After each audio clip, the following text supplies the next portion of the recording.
Hey folks, Santee at the Arizona Ghostriders here. We're talking about DIY bottles today. Bottles and labels. So, pull up a chair and let's chat. If you hunt around for bottles from early America, you will notice that they are imperfect and contain glass drips, misaligned necks, and sometimes air bubbles. That's because in the 19th century, many bottles were still being handmade. Blowing glass was a tough job, and glass blowers were among the highest paid of all skilled laborers during this era. Towards the end of the century, folks had the molding process down, so bottles, like many other products, were industrialized. So you want to dress your set with Old West bottles? Use them in your living history? Have them for props and shows? We're going to cover that right now. We are all familiar with the shape of the Old West whiskey bottle. Today that shape is still prevalent.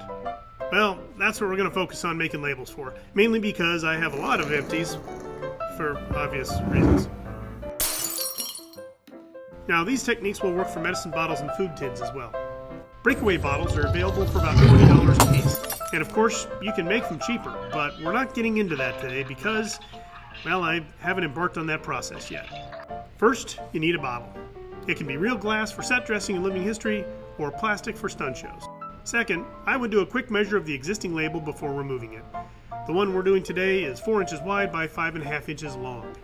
Removing it was a challenge for me. I ran it under hot water and started peeling it away, but that didn't work so well, so I submerged it in warm water with dish soap added for a few minutes, which finished the job for me. While it dried, I went to work on the label. Now you can find original labels online to copy, but today we're going to make our own. You can learn a lot about merchandising from back then by looking at photos. Some labels were fancy with a lot of art, and some were plain and the font did all the work.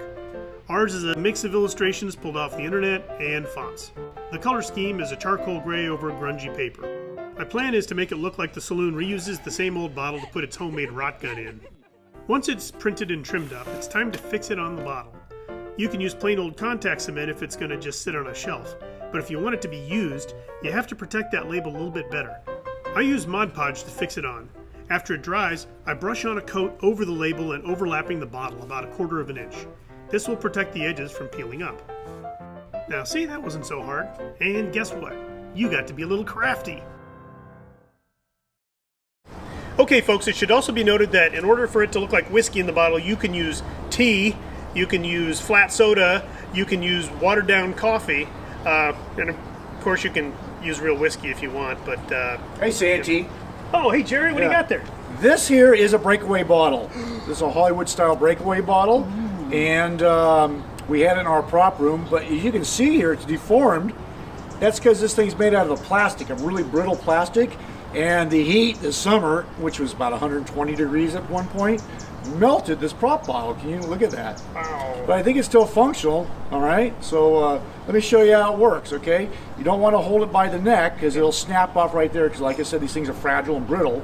And you also don't want to hit someone with this part, the seam of the bottle, because that could be hard, all right? So when you hit someone with a breakaway, you sort of want to hold it by the body of the bottle, and then you want to bring it down on their head like that. Now, of course, it helps when you're wearing a hat to cushion the blow a little bit. I would say, yeah. All right, so you want to try it out? Okay. Okay, you ready? Okay. All right, here we go. Wow, that was pretty fun. Jerry, that was so cool. Yeah, that was cool. And look at that big jagged edge right there. It won't cut because it's plastic. Yep. Hey Santee, Hey guys, found another breakaway bottle. that is cool. Watch this. Oh, Oh, that's gonna leave a mark. Hey, gentlemen, I don't think that was a breakaway bottle. No? We found it in the prop room. Hey, folks, thanks for watching. Be sure to like, share, And subscribe. and we'll see you on down the trail. Here, wipe the fingerprints off this.